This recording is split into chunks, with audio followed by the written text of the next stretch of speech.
Boy Erased is a book that was written by Martha and Garrard Conley that has now been turned into a feature film directed, written, and starring Joel Edgerton.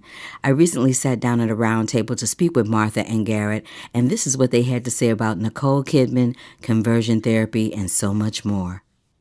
Yeah, she's always super sweet. You know, she sits down on the ground with you and takes her shoes off, and we talk about kids. Yeah. You know, and she's she a real rubbed person. his back through the premiere. How did you feel when you found out that Nicole Kidman was going to be playing you in a film? I'm still in shock. I said, "Do you think you could get Nicole Kidman to play me?" And he kind of looked at me and he said, "I could ask." And I'm like, "She's my favorite. I've loved her for so many years." And I said, "If you could get Nicole Kidman, I would just die, you know." And he's like, "Well, I can ask." And so when he actually told me, I thought it was a mean joke. So how did he tell you, though? He just called and said, you know, Nicole's on board. What was the first thought that crossed your mind? You crossed that threshold and they were trying to keep him captive. The very first thing I thought when I got there was, we are getting out of here, because I was watching Garrett and he wasn't able to tell me at night or anything what had happened during the day or share anything. He just had homework, and I knew we couldn't go out in restaurants and things like that, you know. And so I was watching him sinking lower, but the only problem with that is I think I would have noticed it even faster, but I was sinking just as low as he was, and I was hiding under the covers. I know Nicole today said she wanted that to be in the movie so much, because even though she portrayed, you know, me getting depressed, she said she really wanted to show me going back to the room and really just being in the covers till it was time to go pick him back up. Right. Yeah. But How long was it for you, Garrett, after you left the camp? How long did it take for you to embrace your authentic self? Because you realized, I'm sure, going through that experience, that, okay, this is not, I'm not crazy. Yeah. This is not a thing for me. This is who I am. How am I going to embrace this for the rest of my life? I mean, I always talk about how conversion therapy in a facility, you know, is almost just an amalgamation of everything we'd encounter our whole lives. You know, we'd heard so many prejudiced ideas about LGBTQ people, and to have those ideas so condensed and immediately pushed on us for like 2 weeks, ironically it sped up the process of me being okay with myself, because you get up to the point, you know, I'd been suicidal before that, and I became, I believe, very suicidal at the end of that conversion therapy experience, and you start to realize, like, either something changes about how I see myself or it's over. When it gets that drastic, you know, you don't look back. You're like, I'm not going back to that feeling again. And Mom saw that in me, and she saved my life. You know, I was like, "Are you going to kill yourself?" And he said yes. I think if she hadn't asked that question, or if she hadn't noticed that I would have had a harder time leaving. Because there were so many times along the way where I thought, is this working? Is this right for me?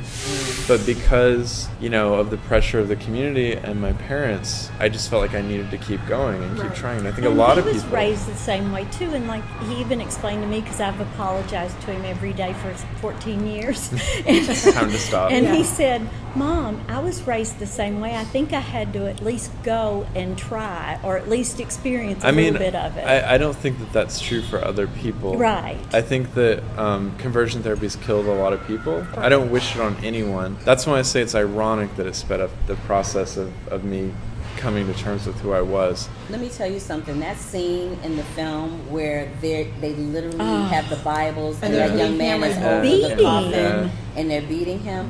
I grew up, I'm Buddhist now, but I grew up in the Pentecostal church, but that was like a every Sunday thing. Like that was my life. Just growing beating I've never seen beat it out of it. We just gonna beat it out. I'm like, I've never seen that before. Did you ever encounter, I'm just wondering, because I've been asking this to everyone, in your Pentecostal church, did people try to convert people to straight? Oh yes. How'd they do it? They would, it never happened. Get the of course, it doesn't work. They would say, because my grandparents they ran the church. Like they started the church from the Mississippi River in St. Louis, on the Mississippi River into the inner city of St. Louis, Missouri. And so they ran the church like they were the church.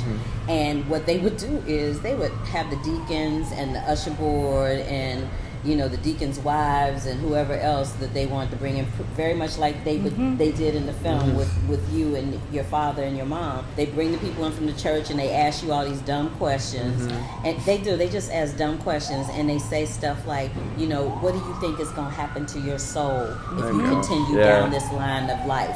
What do you think Jesus is going to say to you? Do you think Jesus is going to accept you into the pearly gates with this behavior? And I literally want to punch him in their throat, because I sat there and I would watch that happen. I hope you're able to put this part in the interview, because I think it's really important that people understand that conversion therapy comes in a lot of different forms in a lot of different churches. And you That's don't one have of the to messages. go to an institution. Yeah, it No, can just you be don't. sitting across from a pastor who says that kind of stuff. It reminded me very much. Have you guys ever seen that documentary Jesus Camp? Yes. It's very much like Jesus Camp. You should see I it. haven't seen it. It's intense. It's intense. You might not want to watch it for a minute. Yeah. Wait a little while. You might want to leave that film alone just for a little Just while. that Bible beating in the Yeah. movie was enough for Yeah. me. Yeah, that was hard. I don't think you get to choose who you love. I love my dad, and it just is not going to end for some You reason. can't choose. You Yeah. can choose your friends, but you Yeah. can't choose your family. Exactly. Right, that's it. And, we have arguments all the time, and I've been able to say to him, how do you think the Baptist church, the white Baptist church, treated civil rights during the day? Oh, my How did that go? And Yeah, do you think that they used certain Bible passages to justify slavery in the past? Sure, Yes, I'm they sure did. they did. Do they do it now? No, hopefully. Maybe Right. some people In do. certain parts of the country, You know, right? No. Come on, Garrett. I know, but learn, you do not my better, dad's you church, know. honestly. Okay. I don't think so. All right. And it's the same thing with women too. Yeah. Because I really believed growing up, I was taught, that there's a pecking order. Well, women, Absolutely. but also women are told to wear veils. You can't touch them if they're menstruating. Right. There's all these rules in The red Leviticus tab. that You're really nobody in trouble follows. with my jewelry. Can't eat if- shrimp. It's like my a whole pearls third. are going to send me to Oh hell. yeah, and if we I- can't yeah. wear no. mixed textures. You can't wear Right. mixed Right, fabrics. and I Well, can't that's in wear, the and Bible. makeup, Yeah. And no one's doing that. makeup, and we shouldn't Oh, yeah. cut our Oh, hair, and okay. then my pearls. Oh please! Right. I remember one time they used to have there was a something called hot pants that were really popular. Oh, yes. And I was sitting on that front porch in all my glory and my hot pants, living my best life. And my great grandfather came out there and he was like, "Daughter, I'm gonna need you to go upstairs and change your Oh, clothes." man. That's what he called me when we get pissed off. He said, "Daughter, I'm gonna need you to go upstairs and change your clothes." And I'm like, "Yes, sir." He said, "What was that?" And I Yes, said, sir. "Yes, sir." I remember that. And then when my back was turned, I rolled my eyes. Yes. Just devilish. And just now wrong. look at you. And now look at me. I'm just a heathen. I thoroughly enjoyed being in this round table with Miss Kathy Copcutt, the Bel Air mommy. Speaking to Garrard and Martha Caonlye, they were a hoot, but they were the most real, down-to-earth people I'd ever met. Boy Erased, produced by Focus Features. It will be in your theaters on November 2nd. This is your girl, Carla Renata, a.k.a. the Curvy Film Critic. Until the next time, love, peace, and hair grease.